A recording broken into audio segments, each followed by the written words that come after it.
Κατά μεσής ενός ονειρικού και συνάμα σκληρού τοπίου, που μαλακώνει όμως νότια προς τον κόλπο του Άργους, η μυθική Ακρόπολη των Μυκηνών ξεπροβάλλει σαν προκατακλυσμιαίος βράχος. Το άγριο θέαμα των κονικών υψωμάτων με τα απότομα φαράγγια να το περιτριγυρίζουν, χωρίζοντάς το από τα βράχια που η φύση έσπηρε ολόγυρα, μοιάζει με το ιδανικότερο σκηνικό για το σκοτεινό και αιματοβαμμένο δράμα της οικογένειας των Ατριδών. Ο Αγαμέμνονας ηγήθηκε της εκστρατείας των Ελλήνων ενάντια στην Τρία. Εκστρατεία που ήταν πηγή δημιουργίας των επών που έγραψε ο Όμηρος και χρησιμοποίησε ο Γερμανός αρχαιολόγος Ερίκος Λίμαν ως οδηγός στις ανασκαφές του που έφεραν στο φως χιλιάδες χρόνια μετά ξανά τις Μυκήνες.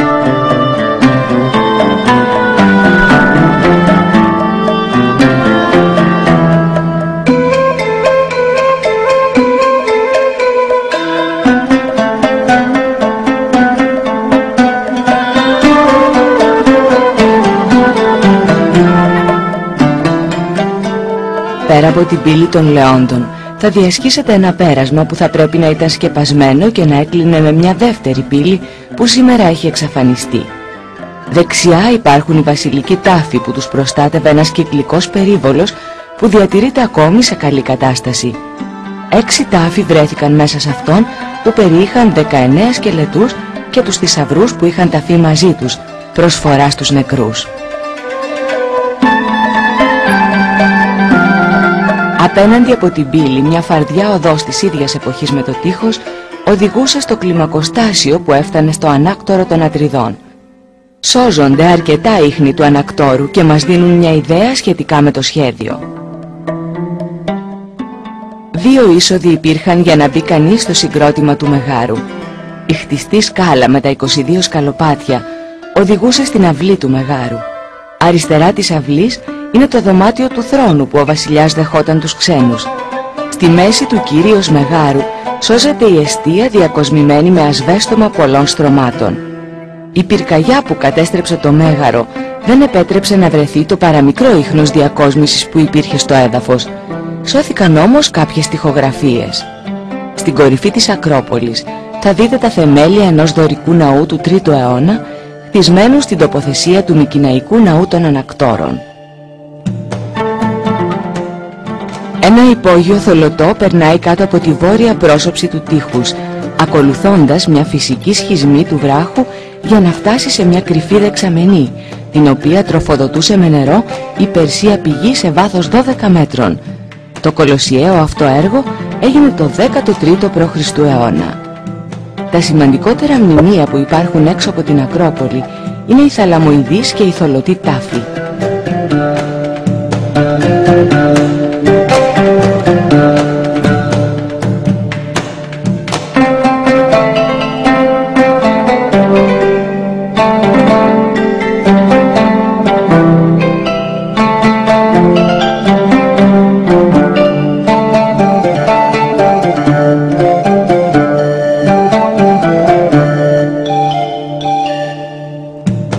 Ο θολωτός τάφος, γνωστός ως τάφος της Κλιτεμνίστρας, χτίστηκε γύρω στο 1300 π.Χ.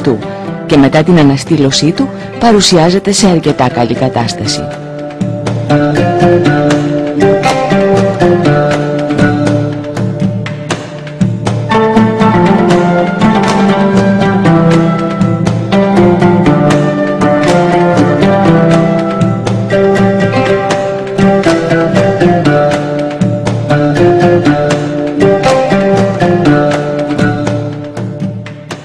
Μέτρα μακριά από την Ακρόπολη βρίσκεται ο πολυτελέστερος μικηναϊκός τάφος που είναι γνωστός ως θησαυρός του Ατρέως ή τάφος του Αγαμέμνονα.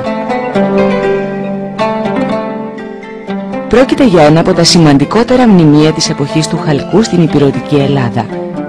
Χτίστηκε γύρω στο 1330 π.Χ. Η πρόσωψη του τάφου ήταν διακοσμημένη πλούσια και δεξιά και αριστερά από το στόμιο υπήρχε ένα ημικιόνιο από πρασινοπή πέτρα με γλυπτή διακόσμηση. Το κατόφλι της πύλης από κόκκινο σύνθυρμα βρίσκεται ακόμα στη θέση του.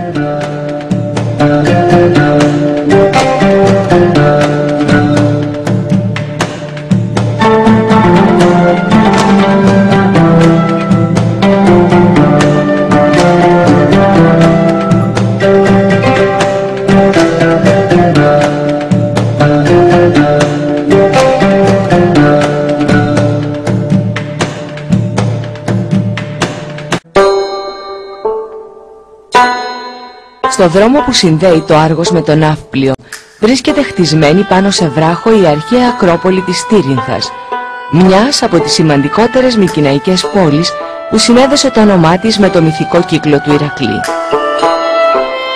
Ο Τύρινθας, γιος του Άργους και εγγονός του Δία, σύμφωνα με τη μυθολογία, έχτισε τα απόρθητα τείχη με τη βοήθεια των Κυκλόπων.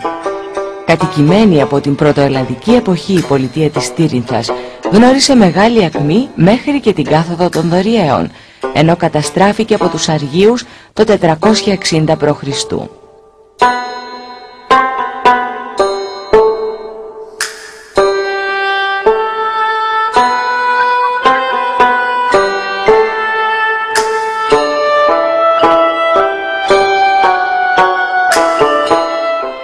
Σήμερα ο επισκέπτης θα θαυμάσει τα κυκλόπια τείχη, τις μοναδικές σύραγγες, καθώς και το διακοσμημένο με υπέροχες παραστάσεις μέγαρο των ανακτόρων, με την αίθουσα, τον πρόδρομο και το κυρίως μέγαρο.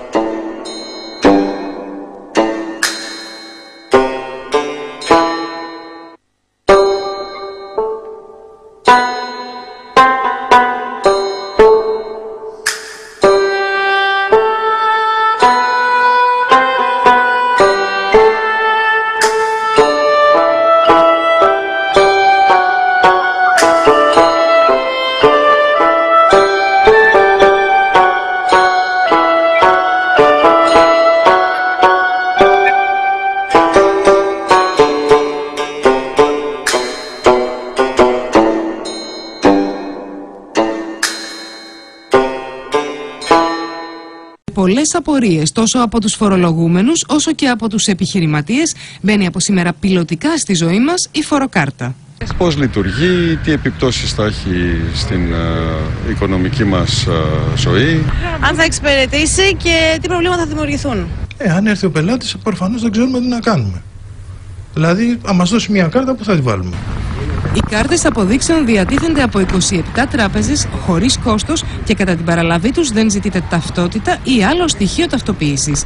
Η διαδικασία της ενεργοποίησης είναι απλή. Είτε με SMS στον αριθμό 54053, πληκτρολογώντας τον αριθμό φορολογικού μητρώου, αφήνοντας κενό και το 10ψήφιο αριθμό που αναγράφεται στην κάρτα, είτε μέσω διαδικτύου στην ηλεκτρονική διεύθυνση link.minfin.gr/κάρτα. Πληροφορίες δίνονται και στον αριθμό 211-000-7-111.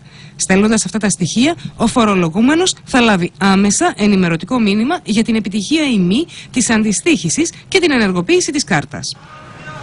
Η κάρτα μπορεί να χρησιμοποιηθεί σε κάθε επιχείρηση που διαθέτει μηχανήματα πιστωτικών καρτών.